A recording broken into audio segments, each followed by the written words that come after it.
우리말로 복음이라고 번역된 헬라 말은 본래는 성경적인 용어가 아닙니다.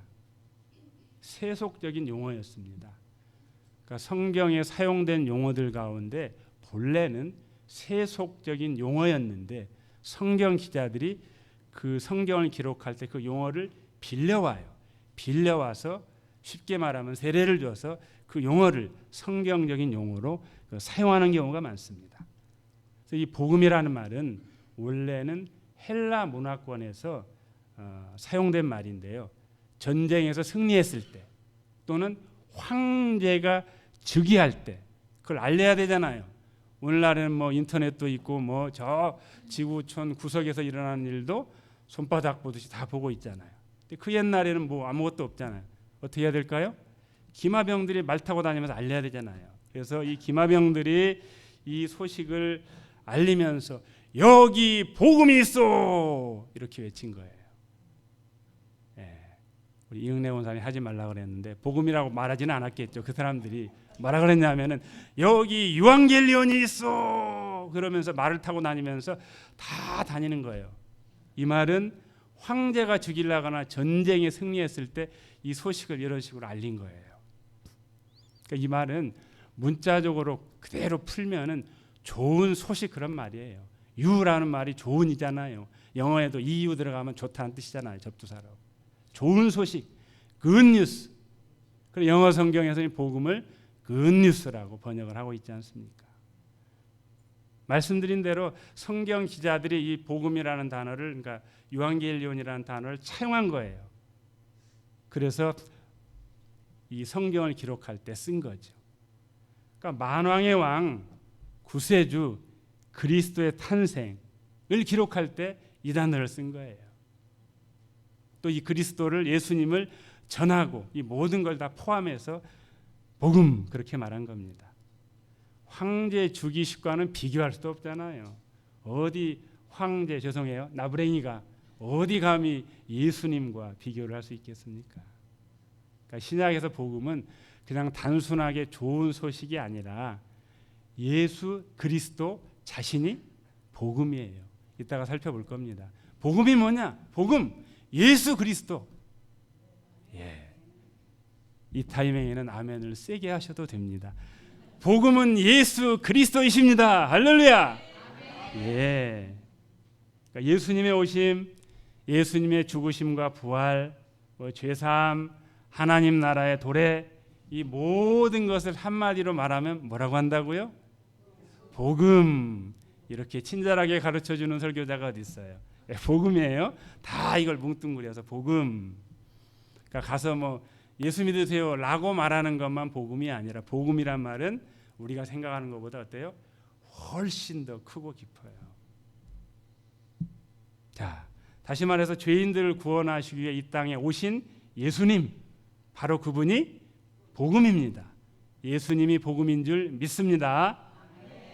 자, 사복음서는 제목부터 복음이라고 들어갔으니까 복음하고는 뗄래야 뗄 수가 없지만은 그러면 로마서는 사도 바울이 쓴 그 유명한 로마서는 복음과 관계가 있을까요? 없을까요? 당연히 있겠죠. 없으면 제가 물어봤겠습니까? 로마서를 한마디로 정의한다면 이신칭의의 복음. 이 사자성어 믿음으로써 의롭다함을 받는다. 혹은 이신득의 믿음으로써 의롭다 하심을 얻는다.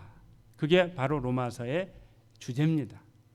그러니까 사람이 의롭게 되는 것은 예수님을 믿는 믿음으로만 가능하다는 거죠.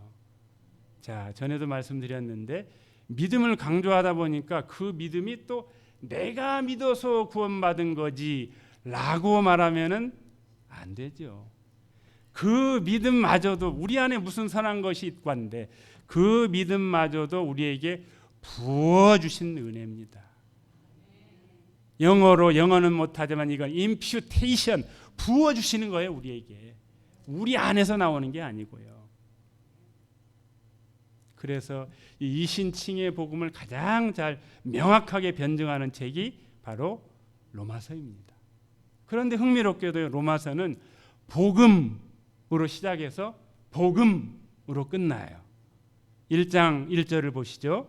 예수 그리스도의 종 바울은 사도로 부르심을 받아 하나님의 복음을 위하여 택정함을 입었으니. 아멘. 로마서의 시작이 뭐라고요? 복음입니다. 그러면 로마서의 끄트머리도 복음인지 봐야죠.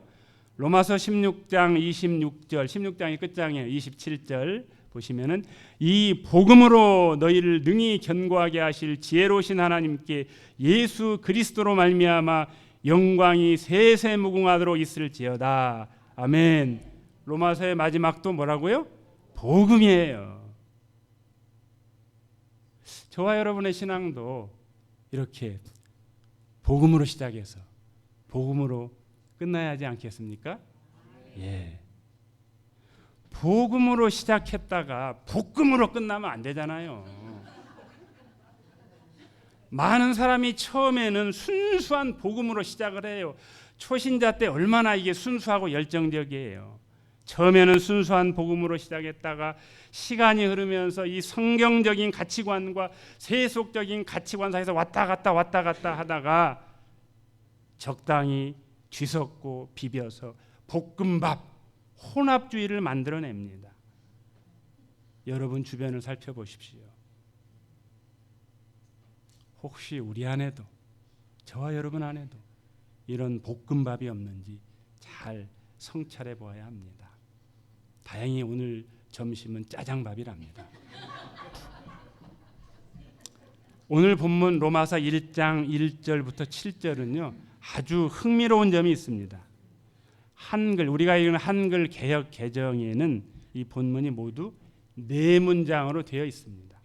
성경은 이게 마침표도 없어요. 이 개역 개정은 왜 그랬나 말 마침표를 찍어야 되는데 마침표도 없어요. 하여간 잘 세보세요. 4문장이에요.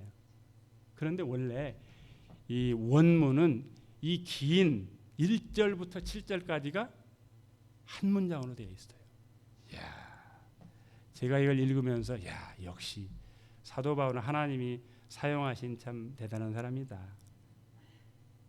얼마나 이 문체가 아주 수여했던지 1절부터 7절까지 긴 문장을 하나로 써요. 이 분사를 통해서 계속 끌어가요. 대단하죠. 바울이 대단한 게 아니고 이 바울 사도의 이 수려한 문체를 하나님이 사용하신 거죠. 그래서 이 길게 된 이 본문이 이제 크게 3부분으로 나눠 볼 수 있습니다.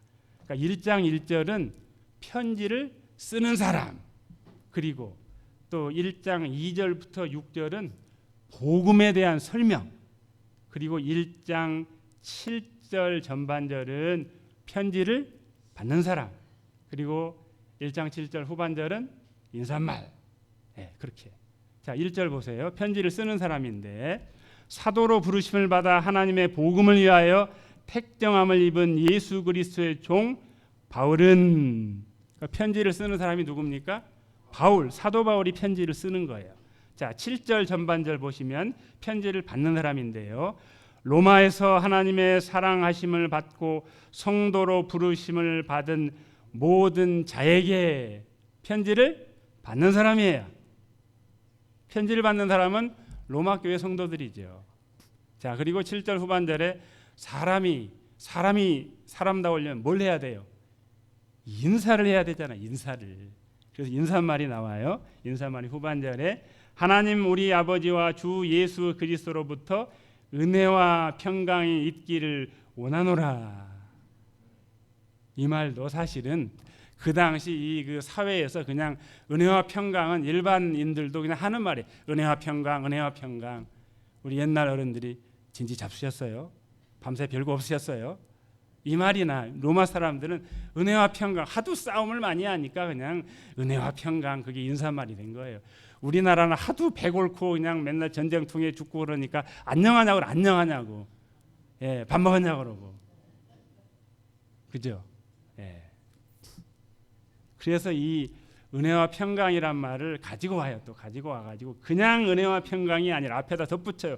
하나님과 예수 그리스도로부터 나오는 은혜와 평강이 여러분에게 있기를 바랍니다. 아멘. 그렇게 인사를 하는 거예요. 샬롬. 그건 이제 히브리 인사말이고요. 자, 로마서 1장 1절부터 7절에 또 흥미로운 점 또 하나가 있어요. 뭐냐면은 대부분의 바울 서신은 첫 절에 세 개가 다 나와요. 첫 절에 편지를 쓰는 사람, 또 편지를 받는 사람, 그리고 인사, 세 개가 한꺼번에 다 나와요. 그 예를 하나 들어보자고요. 에베소 교회에 보내는 편지, 에베소 1장 2절을 보면 세 가지가 다 나와요. 하나님의 뜻으로 말미암아 그리스도 예수의 사도된 바울은 누구예요? 편지를 쓰는 사람. 그리고 에베소에 있는 성도들과 그리스도 예수 안에 있는 신실한 자들에게 편지하노니 누군가요? 편지를 받는 사람. 그리고 하나님 우리 아버지와 주 예수 그리스도로부터 은혜와 평강이 너희에게 있을지어다. 이건 뭐예요? 인사말. 자, 그런데 로마서는 또 좀 독특해요. 하여간 이 편지를 쓰는 사람과 편지를 받는 사람 사이에 뭔가 길게 뭐가 들어가요. 그게 뭔가요? 복음. 복음이 뭔지를 이 편지를 쓰는 사람 받는 사람 사이에다 1장 2절부터 6절까지 길게 거기다가 집어넣어요. 왜 그랬을까요? 정답은 강조하고 싶어서 가운데다 넣으면 강조한다니까요. 우리 어디 자리 가서 앉을 때도 우리 여기 사진 찍을 때도 그러잖아요. 주인공이 항상 가운데 앉잖아요. 그러니까 강조하려고 가운데다 넣은 거예요. 또 뿐만 아니라 편지를 보내는 사도 바울과 받는 로마 성도들 사이에 복음이 있잖아요. 그럼 뭐예요 이게? 복음으로 바울 사도와 로마 성도들이 어떻게 해서 서로 연결됐다는 것을 이 문장을 문체를 통해서도 보여주는 거예요. 그래서 제가 은혜 성경 아카데미 사역을 원문으로 성경을 보자 이런 운동을 하고 있습니다. 자, 여기서 이제 1장 2절부터 6절까지 복음에 대해서 세 가지로 얘기를 해요. 물론 뭐 더 말할 수도 있겠지만은 세 가지로 얘기를 하는데, 자, 본문 2절 같이 한번 읽으시죠. 본문 2절. 이 복음은 하나님이 선지자들을 통하여 그의 아들에 관하여 성경에 미리 약속하신 것이라. 아멘. 사도 바울은 복음을 이렇게 정의합니다. 복음은 하나님이 선지자들을 통해 성경에 미리 약속한 것이다. 그러니까 복음은 하나님이 시작하시고 하나님이 준비하신 거예요. 복음이 어느 날 갑자기 이 세상에 뚝 떨어진 그런 뉴스가 아니고 하나님께서 오래전부터 계획하시고 준비하신 구원의 이야기, 그게 뭐라고요? 복음이에요. 복음은 역사의 시작부터 하나님이 먼저 시작하신 것입니다. 오래전부터 구약의 선지자들을 통해 구약 성경에 미리 약속하셨어요. 사도 누가도 이것을 증언하고 있는데요. 또 이르시되 내가 너희와 함께 있을 때에 너희에게 말한 바 곧 모세의 율법과 선지자의 글과 시편에 나를 가리켜 기록된 모든 것이 이루어져야 하리라 한 말이 이것이라 하시고, 여기에 율법, 선지자의 글, 시편, 이건 뭘 가리킨다고 그랬죠? 지난주 설교도 기억이 안 나는데 그 특강 벌써 몇 달 전에 했는데 어떻게 기억해요? 구약 성경을 우리는 뭐 5가지로 나누는데 이브리 사람들은 3부분으로 나눈다 그랬잖아요. 모세오경, 그다음에 선지자들의 글, 시편, 그렇게. 그러니까 구약 성경을 가리키는 거예요. 구약 성경이 누구를 가리켜요? 예수님을 가리킨다는 거예요. 그래서 복음은 뭐 신약 시대 와서 시작된 게 아니고요. 이미 구약 시대, 그것도 창세기에서부터 복음이 시작되었어요. 믿을 수 없겠는디 창세기는 복음이란 말이 전혀 안 나오는데, 복음이라는 단어는 안 나오지만 복음에 대한 내용이 분명히 있습니다. 자, 아담과 하와가 어떻게 했죠? 뭐 다 알잖아요. 우리 뭘 따먹었어요? 선악과를 따먹었죠. 하나님 먹지 말라 그랬는데. 자, 그런데요, 뭐 하나님이 그 과일 몇 개 따먹었다고 그렇게 무지막지하게 막 노하시는 편협한 하나님이신가요? 그런 생각 안 해보셨어요? 성경 읽으면서? 성경을 읽을 때 조금 우리 상식을 동원해서 한번 질문하면서 읽어야 돼요. 아니 하나님 참 째째하지. 아니 무슨 천지만물을 지으신 분이 뭐 그 과일 하나 따먹었다고 그러신가? 자, 그런데 단순한 과일이 아니에요. 자, 이 선악수, 선악을 알게 하는 나무 너무 기니까 그냥 선악수라고 하죠. 선악수. 자, 선악수는 하나님은 창조자이고 나는 그분의 피조물입니다. 라는 하나님과 인간 사이의 경계를 알려주는 나무였어요. 그 선악과 동산 중앙에 있는 선악수를 바라보면서 그렇지. 나는 피조물이고 하나님은 창조주이지. 그걸 볼 때마다 기억하는 거예요. 사실 아담과 하와는 에덴 동산에서 하나님과 같은 존재였잖아요. 못하는 게 없어요. 이름도 다 모든 동물의 이름 누가 지어줬어요? 아담이 지어줬잖아요. 그리고 모든 동물들을 다 다스리게 되고 하나님과 같은 존재였어요. 그래서 다 해도 돼. 하나 선악수 열매는 먹지 마라. 그거 하나 하라고 하는데 그걸 못한 거죠. 그들은 넘어서는 안 될 선을 넘은 거예요. 운전하다가 의구정이 나오네. 저 선 넘으면 어떻게 돼요? 큰일 나죠. 그러니까 하나님과 같이 된다는 사탄의 현현인 뱀의 유혹에 넘어간 거죠. 그들은 단순히 과일 하나를 따먹은 게 아니라 하나님의 자리를 탐한 거예요. 넘지 말아야 될 선을 넘은 겁니다. 그래서 하와를 꼬드긴 뱀부터 시작해서 하와, 아담까지 심판을 받습니다. 그런데 놀랍게도 이 뱀에게 내린 저주 가운데 놀라운 복음이 숨어 있어요. 참 하나님의 일하심이 놀랍죠. 하나님은 보니까 늘 역전의 하나님이에요. 뱀에게 내린 저주의 말 속에 뭐가 담겨 있다고요? 복음이 담겨 있어요. 창세기 3장 15절 보시기 바랍니다. 내가 너로 여자와 원수가 되게 하고 내 후손도 여자의 후손과 원수가 되게 하리니 여자의 후손은 내 머리를 상하게 할 것이요 너는 그의 발꿈치를 상하게 할 것이니라 하시고. 아멘. 여기서 여자의 후손은 예수님을, 남자의 후손이 아니잖아. 여자의 후손. 후손하면 복수해야 되냐. 복수. 후손들. 근데 단수로 나와요. 여자의 후손 예수님을, 뱀의 후손은 사탄을 상징하죠. 그래서 예수님은 이 오늘 3장 15절의 말씀처럼 예수님은 십자가에서 상흔을 입으셨지만 십자가의 죽음과 부활로 사탄의 머리를 으깨신 거예요. 완전히 깨뜨리신 거예요. 할렐루야. 이것이 아직은 희미하지만 최초의 복음, 그렇게 부르는 겁니다. 학자들은 참 이상해요. 이렇게 쉬운 말도, 쉬운 것도 어려운 말로 해야 폼이 나나 봐요. 프로토 에반겔리움, 최초의 복음, 원시 복음, 이상하니까 최초의 복음, 그렇게 부릅니다. 결국 복음은 하나님이 먼저 준비하시고 시작하신 이야기인 줄 믿습니다.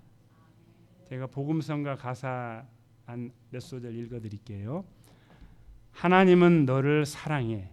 얼마나 너를 사랑하시는지 너를 위해 저 별을 만드시고 세상을 만들고 아들을 보냈네.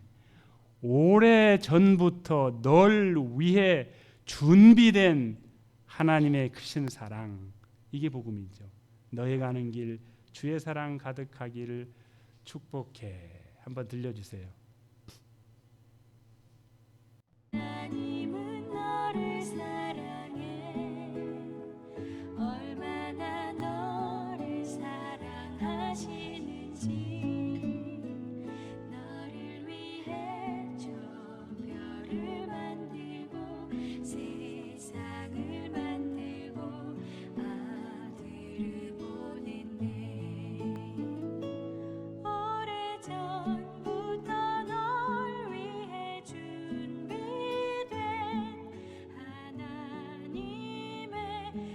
주신 사랑 너의 가는 길 주의 사랑 가득하기를 축복해.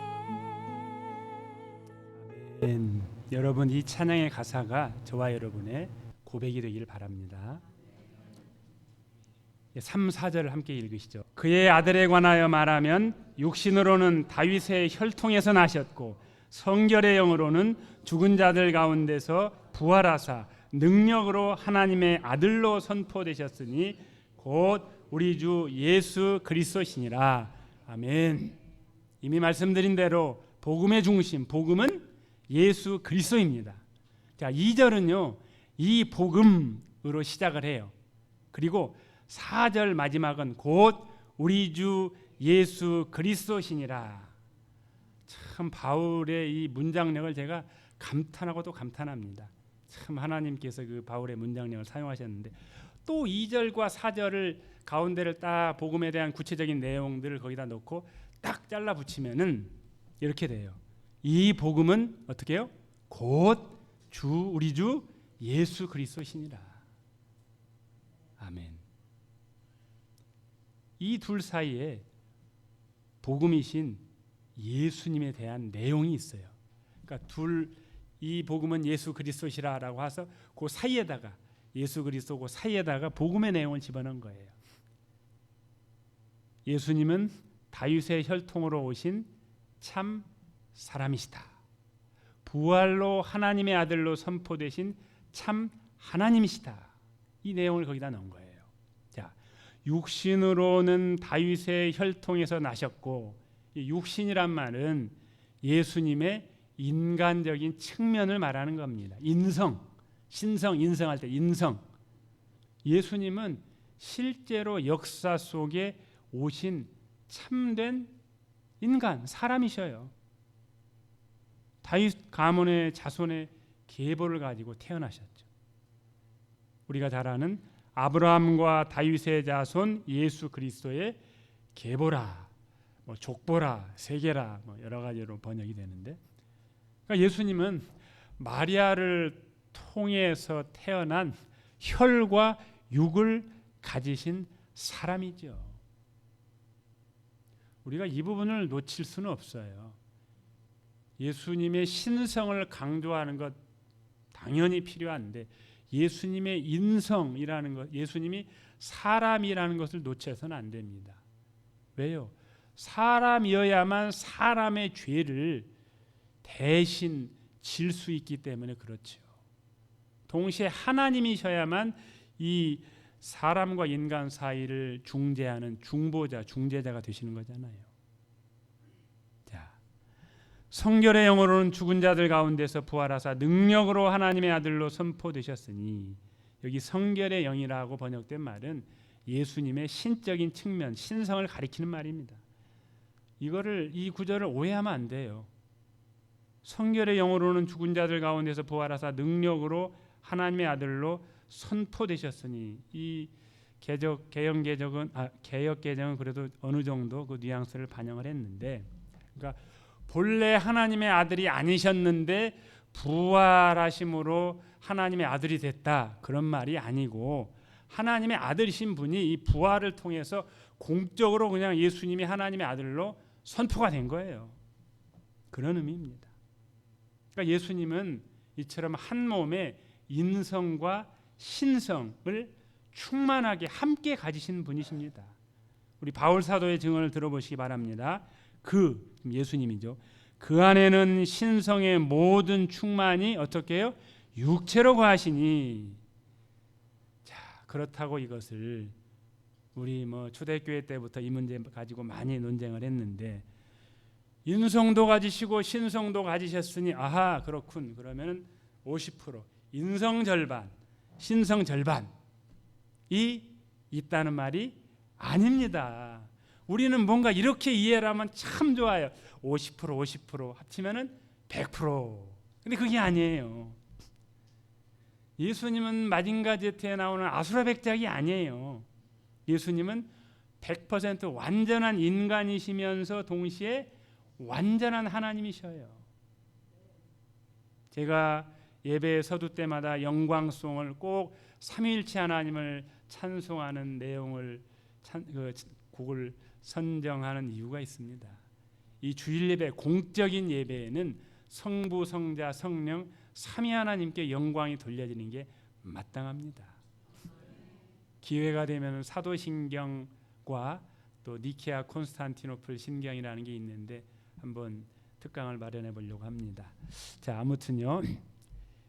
이 100% 사람 100% 하나님 이해가 안 돼요. 그러니까 이해가 안 되는 것은 하나님의 신비의 영역으로 남겨둬야 돼요. 성경을 좀 똑똑하다고 하는 사람은 이것을 성경을 읽다가 이해가 안 되는 부분을 어떻게든 이걸 인간의 이성의 방법으로 풀어보려고 하는데 이해가 안 되죠. 부활을 어떻게 이게 논리적으로 설명을 하겠습니까? 마찬가지입니다. 예수님의 신성, 인성 이거는 그냥 우리의 인간의 머리로는 이해되지 않는 하나님의 영적 신비의 영역으로 남겨두는 겁니다. 그래서 우리는 그냥 그 예수님을 다만 찬송하고 사모할 뿐이에요. 이걸 막 설명이 안 되는 거, 그냥 설명이 안 되는 하나님의 신비의 영역으로 남겨두고 우리는 다만 그를 찬송할 뿐이에요. 곧 크리스마스 시즌이 다가오죠.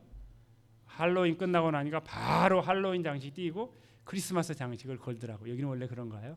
예, 주변에 그렇더라고요. 자, 이 크리스마스 시즌에 자주 부르는 찬송이 있는데 한번 소개를 해드릴게요. 그 성육신하신 예수님의 신성과 인성을 잘 표현하고 있는데 이 세상에 주께서 탄생하실 때에 어떻게 해요? 참신과 참 사람이 되시려고 저 동정녀 몸에서 나시었으니 우리는 그냥 엎드려 절하세 엎드려 절하세 찬양하고 경배하는 거예요. 여러분, 이 찬양의 가사가 저와 여러분의 고백이 되기를 바랍니다. 자, 마지막 이제 5절 6절 함께 읽으시죠. 시작.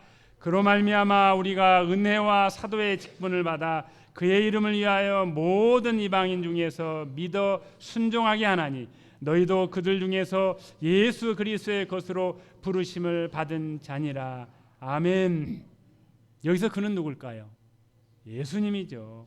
바울 사도는 예수님을 통해서 은혜와 사도직을 받았다고 말합니다.